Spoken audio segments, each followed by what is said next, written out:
Welcome back to another powerful episode of the Service First podcast, where we explore the power of putting a commitment to others first in business and in life. Join us as we sit down with industry leaders, entrepreneurs, and everyday people who are making a positive impact through their commitment to service. Get ready to be inspired, learn from the best, and discover how you too can put service first. Like I was saying, thanks for being here. And, we'll just dive right in, talking about service, talking about a life committed to service. Nick, if anybody's committed their life to service, I can't think of somebody who's done more than you. But first and foremost, I think, starting off as a young 17, 18-year-old, making the decision to commit and serve your country. I'd love to start by hearing that story. What brought you to the Marine Corps? Yeah, sounds good. So I was born and raised in Kansas City, just outside of the city in a town called Olathe. And I guess jumping right into it, shortly after 9/11, I was in grade school. I basically watched invasions and they call them moto videos, like motivational videos of Marines and Army, invading Iraq and Afghanistan, and I watched those all the time as a kid, and I kind of started getting amped up, and I went down a little bit of a bad path when I was in high school and things like that. I wanted to drop out. I started getting into experimenting with drugs and alcohol at a young age, and then I basically reached a point in my life and I was just getting in so much trouble that I needed to go do something, and the Marines had always been in the back of my head. So I said, I need to change and I need to do it now. So I ended up getting my life together. I graduated early from high school, turned 18 in December of 2009, and then went to boot camp in January of 2010. So I went as soon as I could, and from there, being a young kid, joining the military, wanted to go to the infantry, knew about this thing called Marine Recon that I kept trying to get to, and I could have waited for that contract, but I would have had to wait 8 more months to join the military and didn't want to do that. I was like, I need to go now. So joined the infantry. I started out as a mortarman, and that's the last thing that I wanted to do. They give you a list of options and they're like, here, pick these numbers, and whichever one is your priority. I wanted to be a machine gunner or a sniper or something of that nature, and none of those got picked. They picked the very last one as a mortarman. I was like, well, great. So they call them tube strokers. I don't know if I can say that on here, but it's pretty funny. So I was like, great, I'm another tube stroker. I don't want to do this stuff. So I was all disgruntled at the beginning, and but anything in my career I basically took and I ran with it, and I wanted to be the best that I could at that. So I pay the most attention. I do that job to the best of my ability. So after I do my first deployment as a mortarman, we went on a float. So it's called a MU, a Marine Expeditionary Unit. So we floated on this big boat all over the Pacific. So we went to Japan, Thailand, Cambodia, Malaysia, things like that. And then this tsunami hit Japan in 2011. So I had to go do a cleanup crew for that.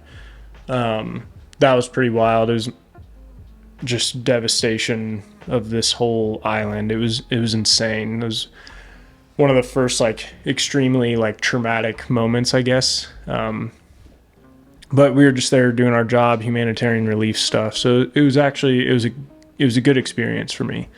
And then during that deployment, I see all these snipers running around and in their ghillie suits and carrying big guns, and I was like, I want to go try out for that. So I would talk to them while I was on the boat, and I actually started studying with them. They would have all these flashcards, and I was like, I want to be a scout sniper. That's what I want to go do next. So I basically took that selection. They have they call it an in-doc, 6 weeks long. Right when I got back, I took that and got selected And then I basically did a workup with them to go to Afghanistan in 2012. So I was able to deploy pretty quickly at the beginning. Went to Afghanistan with the sniper platoon. And that was my first combat deployment in 2012. So I was 20 years old at that time. And was there for 7 months, had some pretty good experiences over there. And then it was like in that time frame that I learned about MARSOC, the Marine Special Operations Command. And I knew about recon before, but then I while I was running around with the sniper platoon, I kept seeing these signs for MARSOC, and it just, in my mind, there was never like I never wanted to be stagnant. I never really wanted to rest, I guess. So I wanted the next best thing. It's just like, what's next? Like, okay, I made it here. What's next? Let's go. So I found MARSOC. I went in there and I tried to submit my package. They're like, you're too young. You need 4 years or 2 deployments. And then I went in, I had both of those, and they're like, well, now you need to be an E4, so a certain rank in the military. And so I got denied. I went back. I said, hey, now I'm an E4. I'm a corporal now. Can I sign up? And they're like, yeah, sure. So I submitted my paperwork. I'm making a long story a little bit shorter, but so I signed up for that and went to selection. That was 6 weeks long in 2013. Got selected and then went through that training course.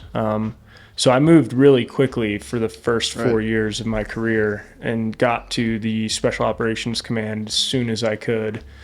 And then mentioning being a mortarman at the beginning, it actually really paid off when I got to MARSOC, because we went to Iraq in 2016 when ISIS was had just invaded that whole northern part of Iraq and Kurdistan. So I was able to utilize my mortar skills pretty intensely over there. So it really paid off. Yeah, you went from boot camp in, I think you said January of 2010 to MARSOC in 2013. Yeah. That's wild. Yeah. So yeah, I definitely I felt very compelled to lead and to serve as much as I could in the greatest capacity that I could. So it was like, I'm going to just fast track as quickly as possible. Yeah. So like, to zoom out on that, like, where did that desire to lead and to serve come from with you? I mean, you said that you kind of had gone down a bad path in high school, drugs and alcohol, and was it just a desire to kind of straighten up from that, and you saw like leadership and service as like an avenue to like a more positive life path? Or man, it's interesting because I guess when I was younger, and I didn't really put any of this together until recently, especially for the job that I'm in now, is like when I was in school, I had this really close group of friends, but we were all mischievous. We all did bad things. We were kind of misfits, skateboarders, and just outcast type of people. But I would do everything that I could to make sure that they were taken care of.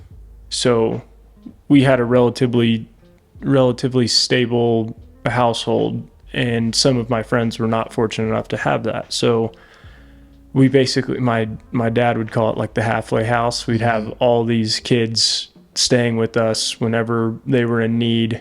And it was just like, I always had the idea of like, whenever I see one of my buddies struggling, it's like, hey man, come stay with me for a while. It'll be all right. And so we would bring them in that way. And then, I don't know, trying to like lead as a young kid in that sense, it's like, there was this one guy that I saw struggling a lot during high school. And when I met him, he walked home with me and he told me all about his dad. His dad was into meth and he kept getting arrested like right in front of him all the time. I ended up going to his uncle's house, and his uncle absolutely hated this kid. But he had a little brother that he loved, which just made this kid just that much worse. And I was like, well, I got a place that you could stay. I got a spare room at the house. I mean, I'm offering up my parents' house. But I basically would, take in friends that were less fortunate and brought them in. And later on, maybe a year or two later, we ended up adopting him and bringing him in to our family, because it was like, well, I always had this, I guess, inclination to help other people. And I feel like that kind of started my whole leadership path, because it was like I would always stick up for the less fortunate too. Like if where we were, and I don't know, there's a lot of street fights and things like that and people getting picked on. So it was like, well, I'm just going to stand up for whoever. I don't have a side, so I'll just help whoever I can.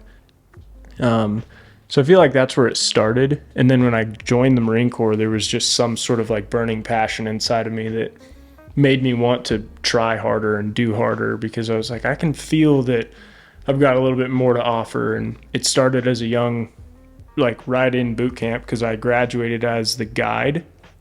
There's like all these, whenever you're in your squad, your platoon, you've got all these rows, and then you've got like one leader standing at the front with the guide on the flag that they hold. And so I held that position for the majority of boot camp, and then graduated as that. So I was like an honor graduate, and it just kept carrying over. I tried hard at everything that I did. I volunteered for every opportunity that I could, just because I didn't want to be the gray man. I didn't want to just be somebody that sat behind and like waited for things to happen. I didn't care if I failed, so it was like, I'm just gonna try. That's the worst that's gonna happen, is I'm gonna try, and like what, I either make it or I don't. I can try again. Yeah. So when I think like, going back to your story from high school and like, taking care of your friends or the kid that you walked home with, I mean, I think a lot of people might look at those types of situations as like a potential burden too, where it's like, oh, I gotta take on this kid who's maybe got a bad home life, or got the whatever that is, but I think that this is something we've been talking about internally in the company too, is that when you, for some people at least, I think when you follow through with like that act of service to another person too, and you get like a taste for that, it doesn't feel like a burden. It starts to feel, it's like fulfilling. And right. when you get a taste for that fulfillment, like you just want to do more of that too. And so, you continue to like seek opportunities to serve other people. And, it sounds like for you that, and I think there is part of that is internal, like you're born with it, or you're, maybe it comes through your upbringing or whatever. But I think once you start to act on it, it can really build on itself. And then you start to seek more and more opportunities to act on those opportunities for service. Yeah. Yeah, I agree, man. And it's like, it was kind of weird though, when I joined, I got into this mindset of like, I was trying so hard that, I mean, I had close friends, but then once I started to get into more of a leadership role, I started to become kind of an asshole. And I became a leader that people would follow, but also like, hey man, watch out for him, because if you get him mad, he's gonna, react in a certain way. I was very aggressive. So it was like, I mean, I would be sought out to go do the hard stuff. And like somebody was like, have you ever seen those hatchets that are on display, like the fire hatchets that are in the glass and they're like break in case of fire? Well, they were like, we need to frame you and say break in case of war, because I'm always just the guy that comes out super hot and heavy. But I got to the point where like I carried this stigma around, just like in every other special operations or military in general, is like mental health is weakness, taking care of yourself is weakness. Like if you've got family issues, if you've got problems at home, deal with them at home, don't bring them to work. Mm-hmm. So I wasn't very sympathetic. And it took me hitting that like extreme, like rock bottom, basically like learning that all of this stuff is real, for me to care again. And it did, I mean, I did care, but I was more of a tough love kind of person. And I feel like as a leader, there needs to be a good balance. And I feel like I've started to learn that balance. And I just wish that I was more empathetic when I was in, because I feel like I could have really gained trust a lot sooner. And I feel like it's got the same aspects in civilian world as well. In the service industry is like, if you want to be that leader that people will follow, like you have to have some sort of sympathy or empathy towards that individual's case. Everybody is completely different, but all of our stories, all of the things that we're going through is all relative in a manner. So I think that if I could have just learned that, I would have had even more of a step up, because it was, tough love is, it's necessary in some cases, but like we're not always in a wartime scenario. We're not always in a life or death scenario. And it's like, it's going to be fine. If you just listen to the person, you listen to the issues, then you can really help people get further along. And then your workplace will be better.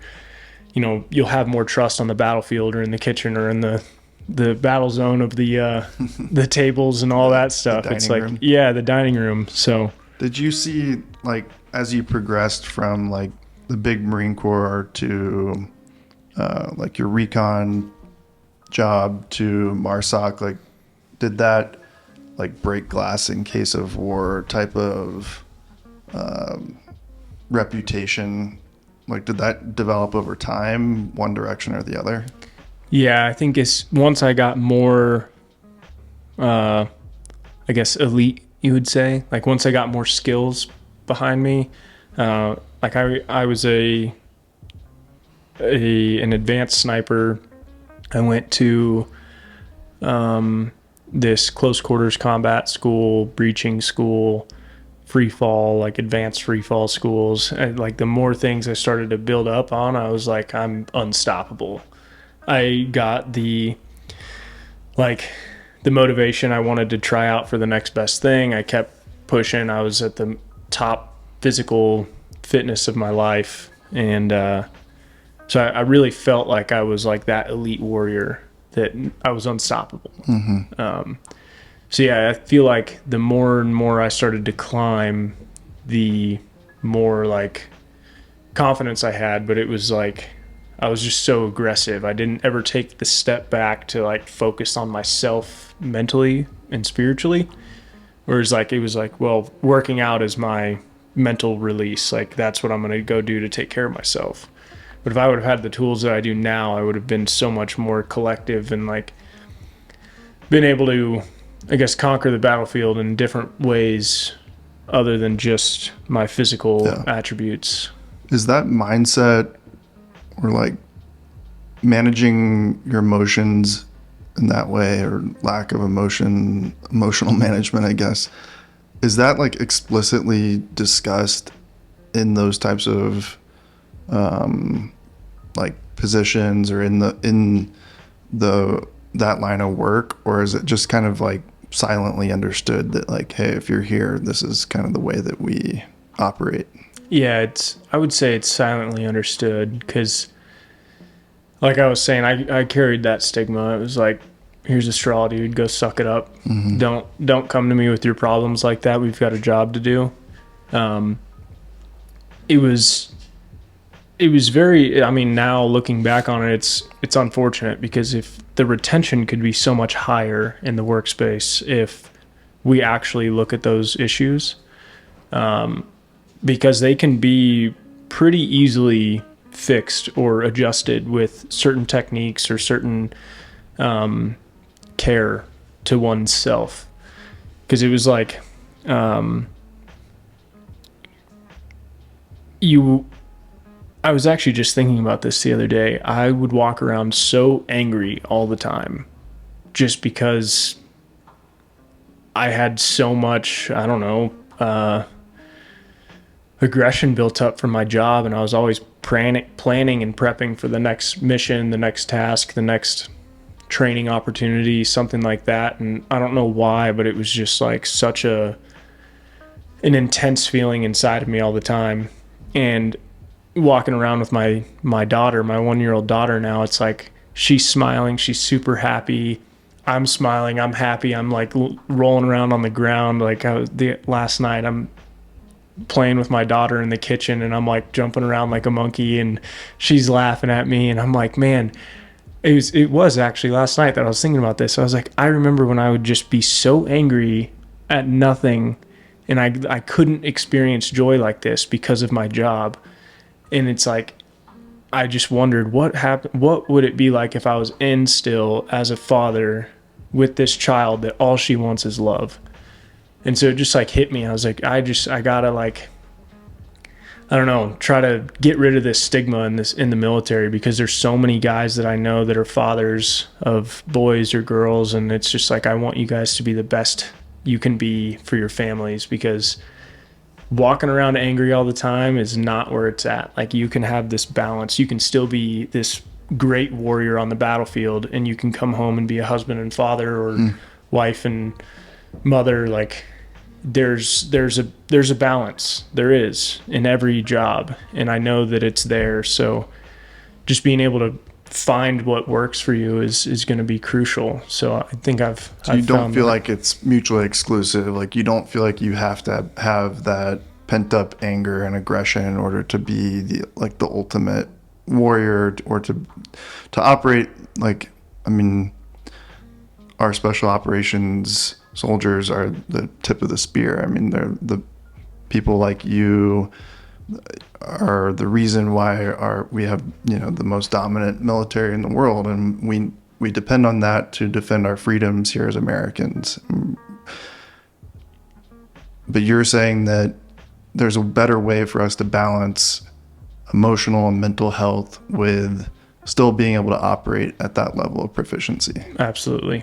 Yeah, because like right now, or I guess before, I was so good at compartmentalizing. I could just, if there's a traumatic thing going on in my life, I could just shove it down, push it under the carpet, and, deal with it later, or not deal with it at all. And it was just like nothing ever happened.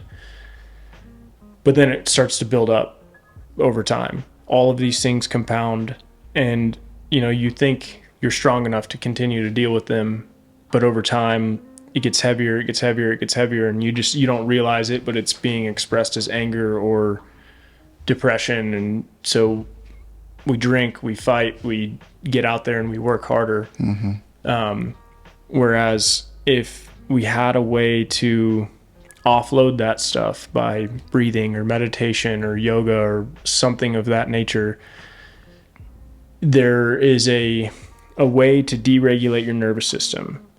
But then there's also that click inside of us that it's like, it's time to go to work now. Like, I can turn that on at any moment, and it doesn't, like, there's no intrusive thoughts. There's no negative stigma behind it. Like, there is just I can go home and be at home, and then I can go back to work, and I can turn it back on, and it's like, it's time to fight. Yeah.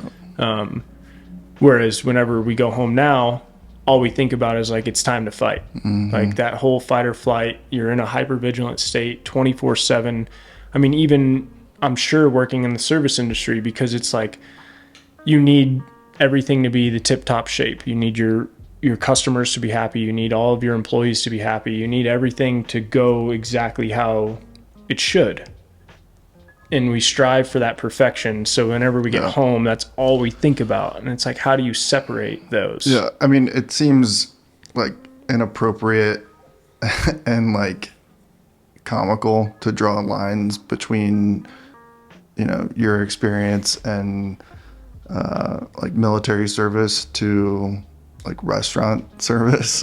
But you're right. And there are a lot of similarities in how people cope with like restaurant work, and whether it's drinking and drugs and the likelihood that service industry employees will at some point deal with, substance abuse issues or depression. It's pretty high. Yeah.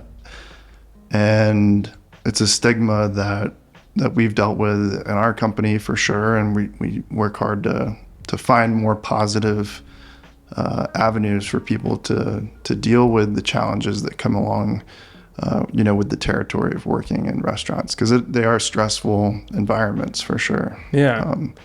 Nothing. Yeah. Like I said, I'm not definitely not trying to draw a comparison between the two, but I think that there's a lot that we can learn from, experience like yours, Right. And pull from some of the same types of techniques, like what you guys are doing with TRF to, help soft community members, heal and recover and deal with the realities of your experiences are probably a lot of the same modalities that a lot of restaurant employees would benefit from. Right. Yeah. And so some things that I've been realizing lately is like, I signed up for a specific job. That is the life that I lived, was the military, special operations, combat, like war zones. Like that's what I signed up to do. So inevitably the things that I experience are going to be like harder or more traumatic than most. But if you look at it in a different spectrum, it's like, that is what I signed up to do. And then my wife is a fitness and nutrition coach. She will never experience combat. She'll never experience a war zone. She'll never experience death on the battlefield. But her worst day could be a family member passing, a car crash, her breaking a bone or something like that. So like the experiences are totally relative. It's hard to compare lives because it's two totally different extremes. But the symptoms that we all face, Sure. I feel like are very, very similar. And that's one thing that I'm starting to learn, because whenever I would share my story, it's like I would tell somebody like, you have no idea what I'm going through. It's like, well, they do, because they've experienced hard things. They've experienced hardship. They've experienced trauma, but their level of trauma or the way they experienced it was just different. So having that sort of open mind allows me to expand and see like, okay, well, this person is struggling because this is probably the hardest thing that they've been through. It's like, I don't need to be like, well, I went through this. Like, so you obviously can't be in that much pain right now. It's, so, the saying, comparison is the thief of joy. And that works both directions. Yeah. It's like if someone is trying to compare, well, my experience working in a restaurant is stressful, but they're comparing that to, a Marine special operator who's experienced combat, deployments and death on the battlefield. Like, yeah, it's going to be hard to, to reconcile that comparison, and vice versa for, a special operations soldier to come back into civilian life and start to compare. Well, these people have no idea what I've gone through. And it's like, well, it's stealing. It's prohibiting either one of those people from either direction from being able to experience joy or, to reconcile their situations from either direction. Yeah, I totally agree. And it's not, I'm not trying to take away anything from either side of that. They're both, difficult things to overcome for sure. But yeah, as soon as you start trying to compare your situation to somebody else, it's just a losing battle. Now, like I said earlier, I think that there are things that we can learn from each other and, take tools and take things away from, from each other's experiences to try to benefit our own lives. And I think that's why I think it's so interesting and valuable to hear about what you're doing, because these people that you're working with have such a difficult thing to overcome, and it makes the work that you're doing so important, so valuable. And I think that it shows that the progress that you guys are making, it shows in the progress that you're making that the modalities that you're using are, they're real. They're actually beneficial. And if they're working for that type of recovery, then they would surely work for, lots of other people as well. Right. So, like I said earlier, I thought that there were three main, in my mind, in looking forward to this conversation, I thought that there were like three main channels that I wanted to touch on. First and foremost, like your original interest in serving your country. Secondly, a lot of people that I've spoken to and interacted with through, different volunteer opportunities that I've had and the work I've done with Big Sky Bravery, especially getting into like special operations teams. It seems like, from my experience, as those teams get smaller, the focus shifts. I mean, there's still a focus on serving your country for sure, but I hear so much of a focus on serving the team around you, right? And that the brotherhood of the team itself is so important. Can you speak to that at all, like in terms of like your involvement, in MARSOC and then ultimately into, what led to your exit from the Marine Corps and your injury, and that event in Iraq? I mean, you were motivated in serving, your two teammates. Can you talk a little bit about how, being in a smaller team and being surrounded by people with such a high level of shared experience was, what that level of service meant to you compared to, your experience in the Marine Corps up to that point? Yeah, for sure. I was very fortunate to, as soon as I graduated so whenever you go through the individual training course to become a Marine Raider, we were thrown into a language course. So I did Modern Standard Arabic for 6 months, so I can speak a little bit of Arabic still. But when I was in that school, I was assigned to a team. And when you're such a new guy, like, you don't know too much about the teams. You hear all these like stories and myths about them and things like that, like you're gonna grow a beard and get to do like really cool stuff all the time, and which is kind of true, but I couldn't grow a beard even if I tried. So but anyways, so as soon as I hear about the team, I start asking around, doing some research, and I hear like that this team, we go by numbers, 8232, was this like legendary team. It's like they always found themselves in the most gnarly fights. They have like some very heroic people that came out of that team, and they just have this legacy throughout MARSOC. So I was like, wow, how did I get selected to go to this team? So I get there and like check in, and the team is filled with giants. Like, I mean, actual like huge humans that have like seen the most intense combat. And I just felt so fortunate because they took me in just like any one of them. And one of the first things that they do is teach me about the legacy of the team. And once I got there, we were celebrating a death of one of the former teammates. So on the back of our team t-shirt, we had our logo, and then the Southern Cross is in all of our logos as Marine Raiders.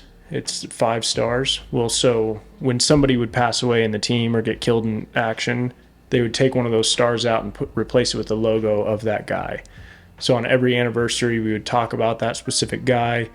We'd share the stories, share their legacies. Well, there was multiple there was 3 stars replaced by the time I got there. And one of them, he was actually a Navy Cross recipient. His name was Jonathan Gifford. They named our schoolhouse, like where we became Marine Raiders, after this guy. And he came from our team. And then there was another guy, Aaron Torian, who actually was killed while I was in school. I remember hearing about that. I was like, man, there's master sergeants out there on the battlefield fighting in MARSOC. Like, that is wild. It just shows that, like, rank doesn't matter over here. So it's like there's warriors still, like, out there just crushing it every day.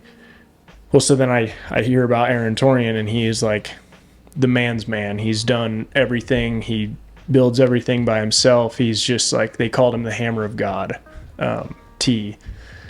So like learning about all of these legends and then the guys that were there already, like the impacts that they've made within the community, it was just insane. So every year a new guy would come in, we'd teach them about the guys that came before and things like that. And then the tragedy starts to strike on us. And in 2017, July 10th, there was a plane crash that killed 7 Marine Raiders.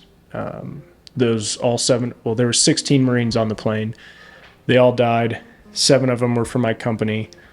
And one of them, his name was actually Talon Leach. I had to go notify his family, his wife, that night that he passed, which was by far one of the hardest things I've ever done in my career. Like, firefights are one thing, that's what I signed up to do, but like a stateside death like that was just so intense. And one of those guys as well was on my team. His name was Dietrich Schmiemann, so that was another star we replaced with him. And now we only had 1 star left. And we ended up going on another deployment, 2020, to northern Iraq. And just before that, right before we were about to leave, in the same area that we were deploying to, the team that we were replacing, they had just gotten into a really gnarly firefight on this island up there in northern Iraq, and one of their teammates got killed. Another one got shot, hit him in both legs, and he's now a double amputee. And this guy that got killed was actually a really high-ranking guy as well.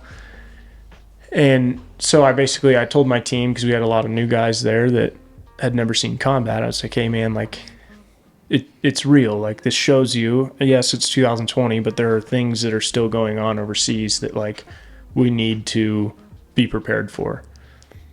And I don't know if I jinxed it or not, but I said that we're not going to replace this last star on this deployment. It's just not going to happen.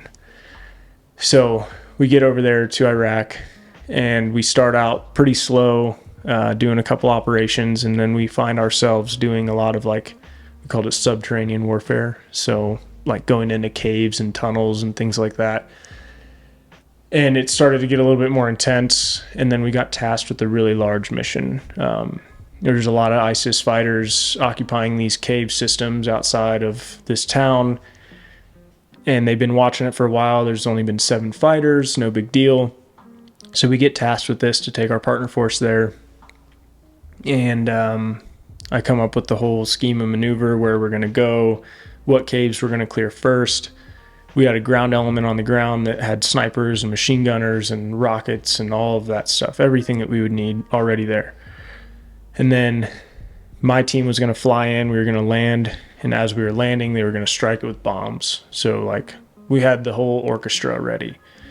And the plan went well. We landed, got there, met up with the ground guys, like bombs had already been dropped, softened the place up.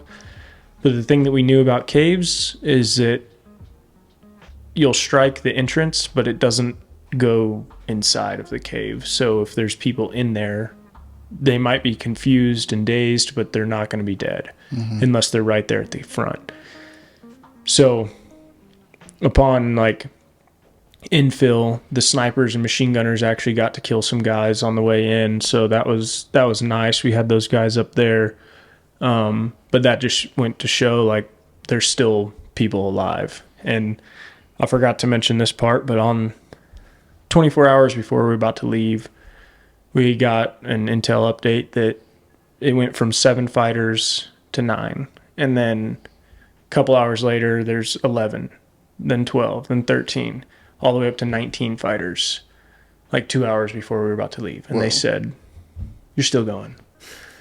So it was one of those times when I didn't want to scare anybody, but the feeling was there. It's like, we're going to fight today. So I brought my guys in and it's just like, look, it's real now. We're going in there. These bombs are going to do work. Our snipers are going to do work, but we need to be on our A game. So just have each other's back, go back to the basics, do everything that we know how to do, and we'll be good. So anyways, whenever we get there and we start making our movement up, we get to these first caves, we clear them out. There's several ISIS fighters that are down there. And then at one point, the element that was behind us, they wanted to split off and go check out this other cave. And we weren't really ready for that yet. We couldn't see them. We were about to move down even further. Excuse me. We were about to move down even further, and I was clearing out this cave, staring. This guy's face will forever be burned into my memory, but I'm sitting there looking inside of this cave, and there's this dead ISIS fighter covered in dust, completely white. He still had his whole battle rig on, gun right next to him. There was a machine gun mounted up into the wall that was facing south down the valley that we would have, it was a lot easier avenue of approach, but we came from the top. But luckily he was already dead, so he didn't get to us. So anyways, I'm staring at this guy in the face, and I was about to approach into the cave to start clearing some more things out when behind me, hell breaks loose. Machine guns, grenades, everything in your arsenal starts opening up in this ravine behind us. But the support by fire guys, the snipers and machine gunners, they couldn't see what was going on. There was this element that went down there and they broke off. They found the last stand cave, basically. And you hear radio calls coming in, we're taking contact from 20 meters, and then all of a sudden it was 5 meters. So they were right up on each other. And then couple calls come in saying that there's an eagle down. So that was the one that made my heart stop, and I was like, it's, they'll deal with it, they're fine, we've got this under control. And then not even a second later, there's another eagle down, and my heart just dropped, and I was like, okay, fuck this, I gotta go. So I told these guys, hey man, you stay here, you watch the cave, I gotta go over here. And I just ran, and as fast as I could, up and over some terrain features, and I passed multiple caves on the way. And at that point, everybody's an enemy out there, and you see some blankets and stuff in those caves, and just shoot when I go by them just to make sure that I'm not going to get shot in the back. And so I get down there, and there's just absolute chaos going on. So I basically throw my ruck off, and I jump down into it, and I see one fighter in there. He's fighting, and I'm trying to talk to him, but it's a French special operator, couldn't speak very good English. And I'm like, well, his gun's pointed this way, it means the enemy's this way. So I go up there and I start fighting as well. And I see a body on the ground. And this guy is yelling something at him in French. And later I found out he's telling him to roll. And as fire is coming at us from this cave that I could now see, I basically crawled up on these big rocks, and as I poked my head up over, I see this massive mouth of a cave, rocks stacked up all over the place. It was the most fortified bunker I've seen, other than a big concrete structure. It was insane. So, obviously if I saw it and they could see me, and they immediately pinned me down, and machine gun fire, everything that they had, start shooting at me. Well, and then all of a sudden these feet fly up in the air from this body that I just saw, and he was trying to roll out of these rocks. Well, this guy was too far behind, and I'm fairly close, so I was something inside of me that said, go get him. So I just chicken winged my gun, put my buttstock under, and just started shooting as fast as I could. And I ran up in there and grabbed him and pulled him down, and was shooting and pulled him down and they like, this guy ended up grabbing him and then woke some other guys up, and they're like, holy shit, like, let's get him, let's help him out. So they ended up pulling him out, and now I'm stuck in there by myself fighting to like make sure that these guys get out okay. So we ended up saving a French special operator. And talk about comparison. This guy got shot in the left leg, blew out his calf, and then got shot in the top of the head. And like, his injury looked rough. It looked pretty bad. They medevaced him right away. And then later on, I guess I'll get into that, but like the recovery piece, he's running in the French Alps 3-4 months after that. And then here's me almost 3 years later, and I'm just now running again and things like that. And it's like, comparison is, what was it? Comparison. A thief of joy. Yeah. It really messed me up for a while to see that stuff. But anyway, so then after saving him, getting him out of there, I basically went on top of this cave. I got out of this little ravine and found a way to get up on top. And now I'm basically on their roof.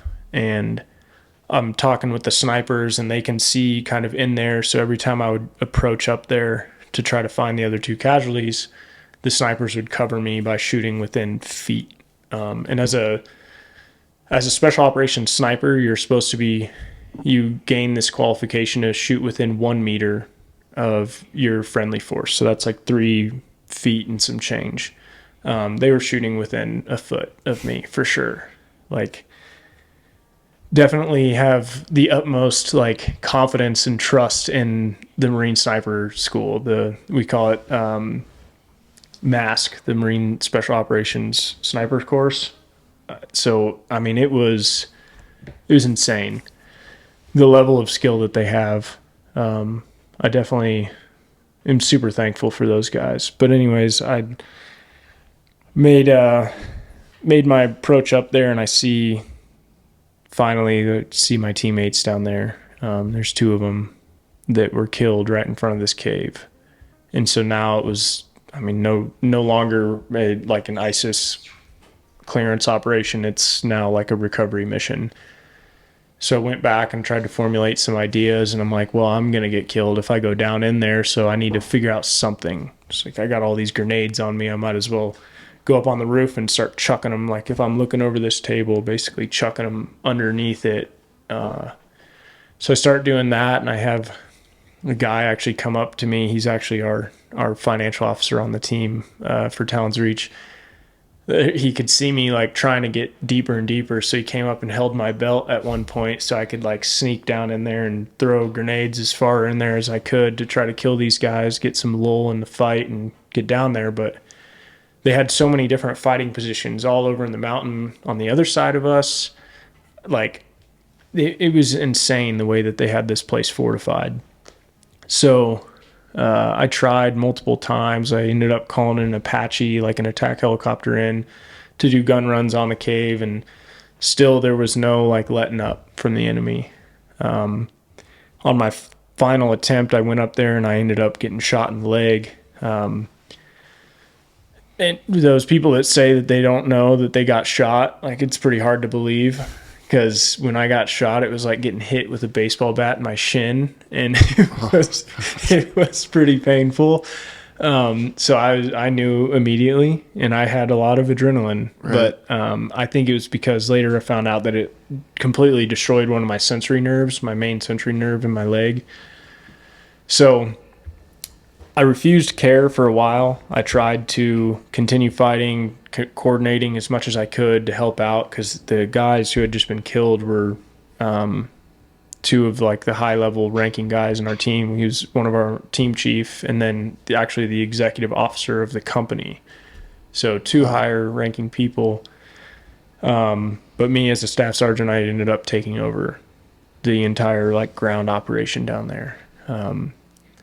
So once I got wounded, I felt this insane wave of like failure hit me, because I'm like, well, now I'm not going to be the one to go down there and get these guys. I'm going to have to leave. Like, there's no way I can continue, because I couldn't walk. I mean, I could stand for seconds and it hurt really bad, but I knew I needed medication. I knew I'm going to have to get medevaced. I did not want to accept it though. And so I tried to coordinate some things. I was like, we're going to need a new plan. Like, we're going to have to wait for QRF, the Quick Reaction Force, to come in and take over. And so that's when I was basically told by the next officer in charge, like, hey, you need to basically pull back and go to the top of this hill and wait for these guys to come in.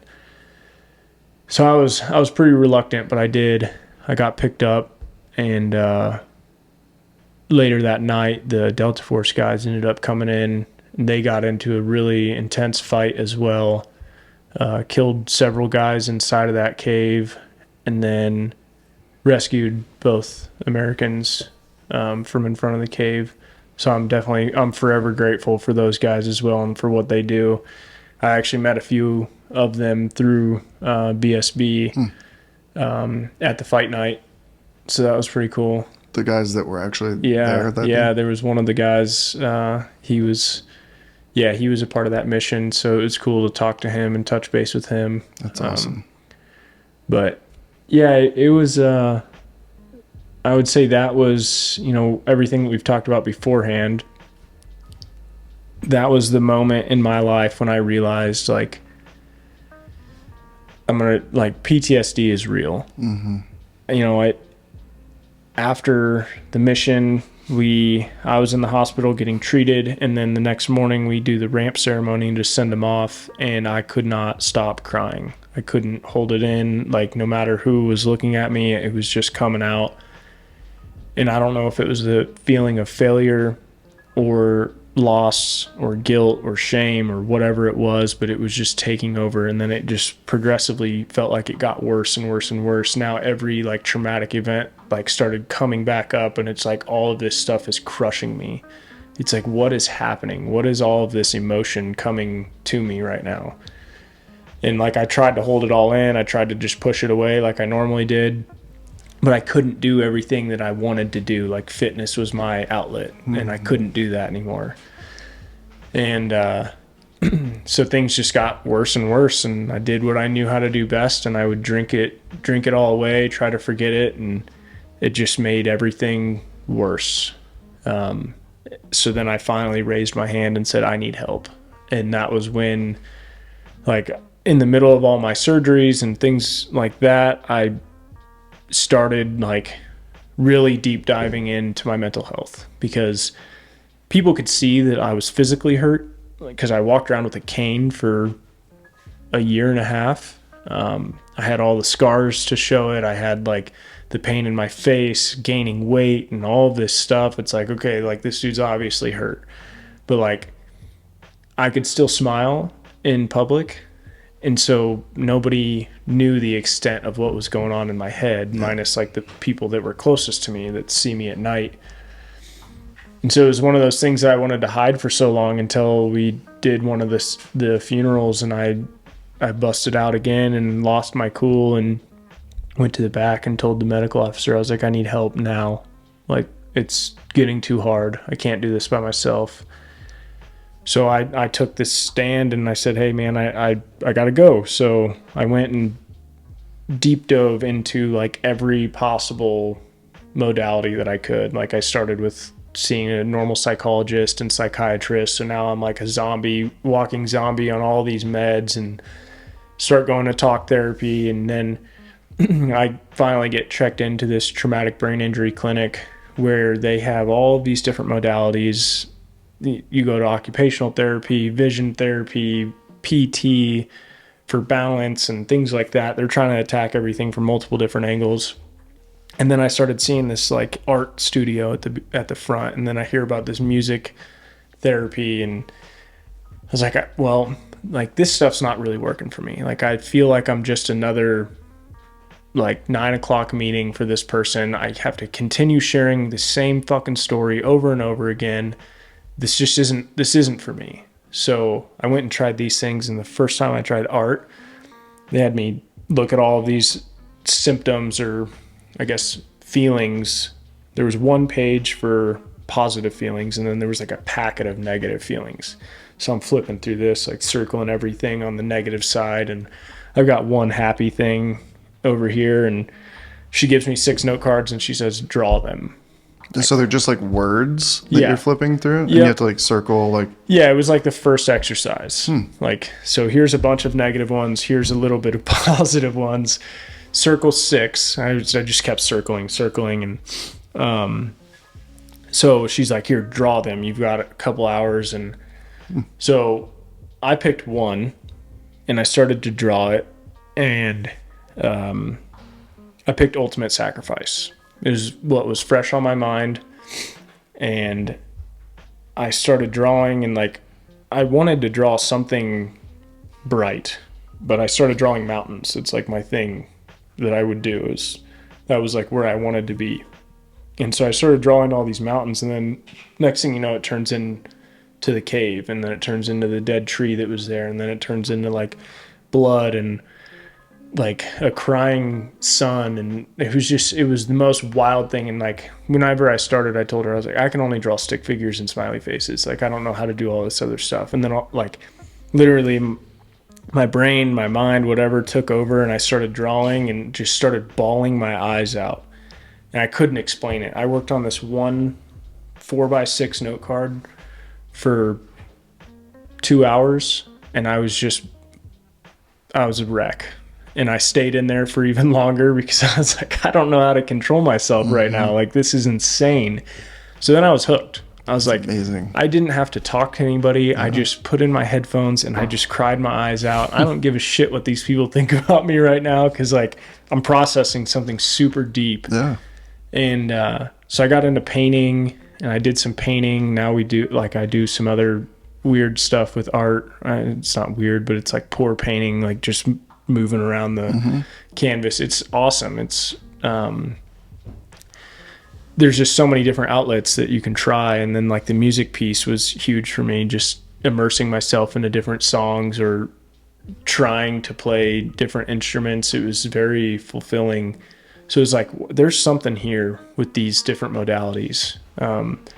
So started doing all of that, and then got into breath work and meditation and yoga. And it was just like, holy crap, like this stuff is working.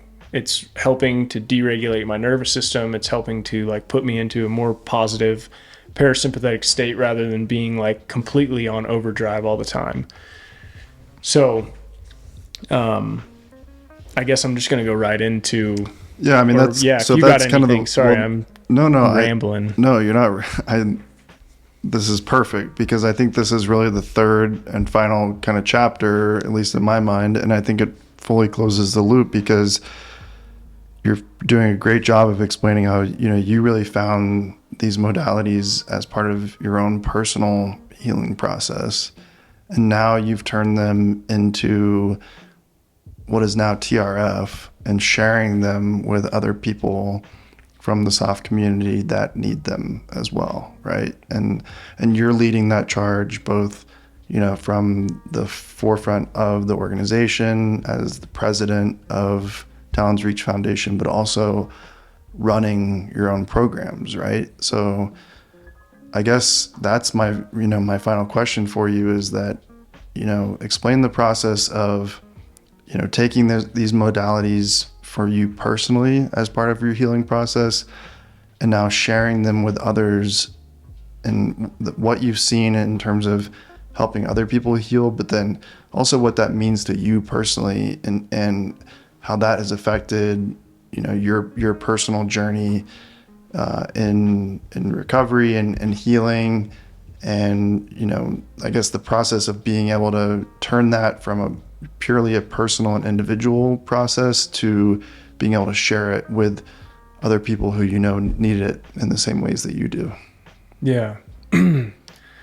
I think that it started obviously with my own path, but then I got invited to go share my story.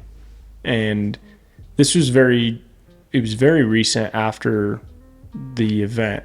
I mean, it's probably 7 months or so. And it was another fundraising event, and they said, hey, like, we'd like you to just come be a participant. And as I like show up in San Antonio, they call me and they're like, hey, we want you to share your story as well. And I was like, oh man, I've never really talked to anybody about this, minus my therapist and my wife, and definitely not in public. So He's like, well, I'll do it. I'll wing it. And I got up there and I started sharing. There's a lot of other special operators out there in the crowd as well, but a lot of donors. And so I started talking and something just starts taking over in my body. And I was like, holy crap. Like I can feel tinglies and I don't know what's going on, but like I start crying. People in the crowd start crying. And then after I finish, these soft dudes come up to me and they're like, hey man, like, thank you for being vulnerable like that. I've never wanted to share my story more than now. Like, I haven't talked about this thing since '08, and then we'd just start talking. And I'm like, holy shit. And then it just clicked. I was like, I know what I'm going to do. I'm going to take everything that I've learned to help me, and I'm going to put it all into one. I'm moving to Montana, so what a perfect place to do, like, everything here, as well as like add in some recreational activities. Let's add in some storytelling and education on like, why is this stuff happening to us? And then why does this stuff actually help? So we came up with this concept and we're like, we're going to do it here in Montana. We're going to have 5 days with them and do education, do these modules, have a lot of guided discussions, and just basically give them the safe space to share this and heal together. Because like we, especially if they're retired or they're out now, like the loss of community, the loss of purpose, it's a really like detrimental thing to the operator themselves, to the person themselves. Like that's what they feel like they still are as an operator. And it's like, I was suffering so bad with that identity loss. And it's like, that's all I am, is a Marine Special Operator. It's like, no, I'm Nick Jones. So I can be a husband, I can be a father, I can be Nick, like I can go do all of these things. Like that's what I did, was I was a special operator. That was a great career. But like now seeing like you can have multiple careers, you can have multiple different chances at different opportunities in life. And that's what we want to share, is like, it doesn't need to stop there. Like you have so much more life to give. You have so much more to give to your family, to your friends, to yourself. Like the greatest gift in life is life. I mean, it's the presence of life. So that's one thing that was so hard for me to understand, is like, what is being present? Like living here in the now, smelling the smells, feeling all of my senses. Like that is a gift. That is a beautiful gift. And, you know, after going through a lot of these traumatic experiences and wanting to end it myself and thinking that that's the only way out, it's not. Like the only way to get through like these issues is to get through them, to bust through them, to actually do the hard work. And that's what we want to teach these guys. It's like, it is going to take work. Like you are going to have to dig up some evil things, but it's like facing those things head on and learning that you're not alone in these struggles. You have tools, you have resources. Like, let's just figure them out. And we'll give you the space, the safe space to do that. So it's like some of us with that like fighter mentality don't want to go into a random yoga studio for the first time and be like, I want to try a vinyasa flow. And then you get greeted with a very pleasant-hearted person at the front desk, and it's just like, no, this isn't for me.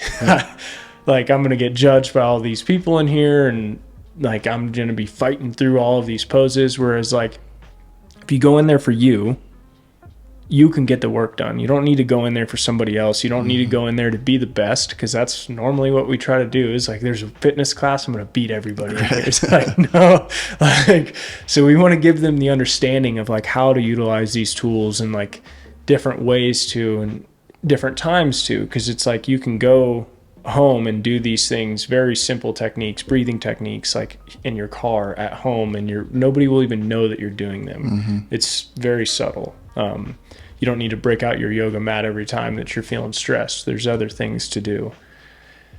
So, we've basically took our healing path and wanted to share with others that way. So then we can hopefully together as a soft community start to get rid of this stigma that like mental health is weakness, that taking care of yourself is, you know, going to make me a less of a warrior or a less of a coworker or something like that.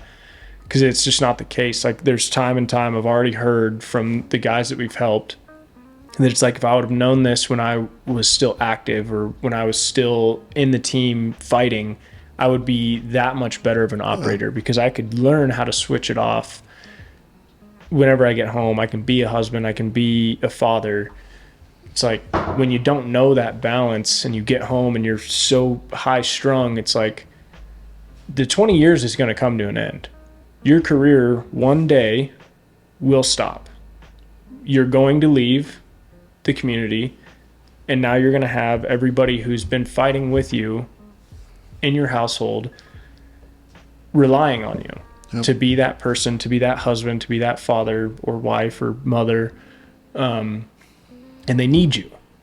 But if you're so caught up in all of this stuff that happened and all of this, who you were and what you did, it's like, it doesn't matter anymore.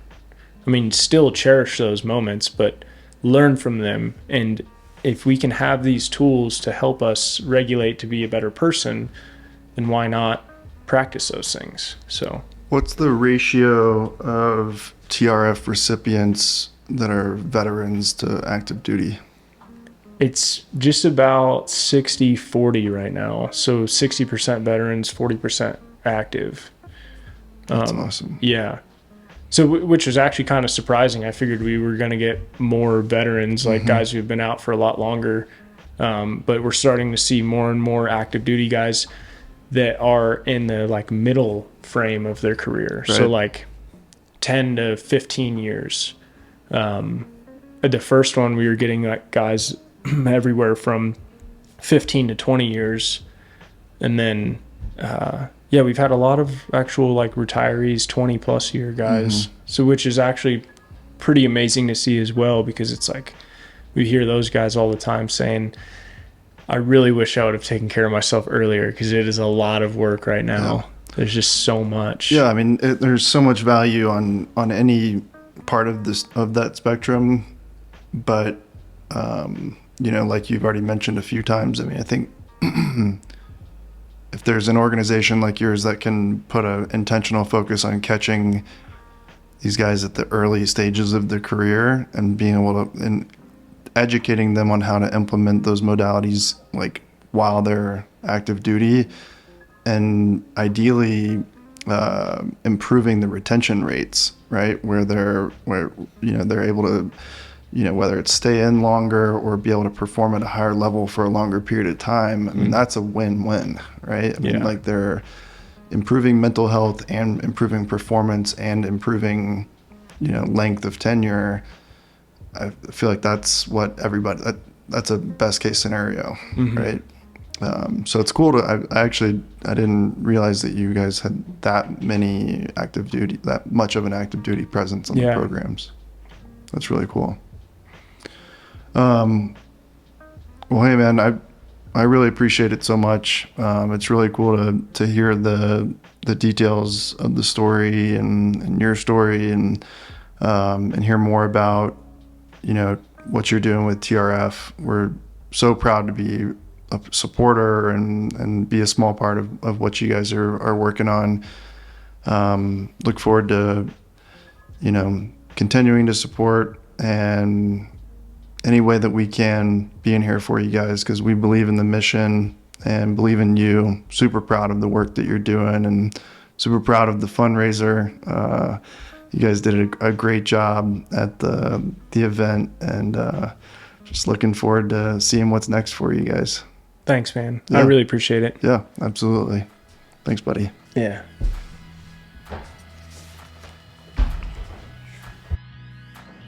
Thanks for tuning in to another episode of the Service First podcast. Join us on our mission to spread the word and inspire others to lead with a service first mindset by sharing this episode with your friends and colleagues. Don't forget to rate, review, and subscribe to the Service First podcast on your favorite platform.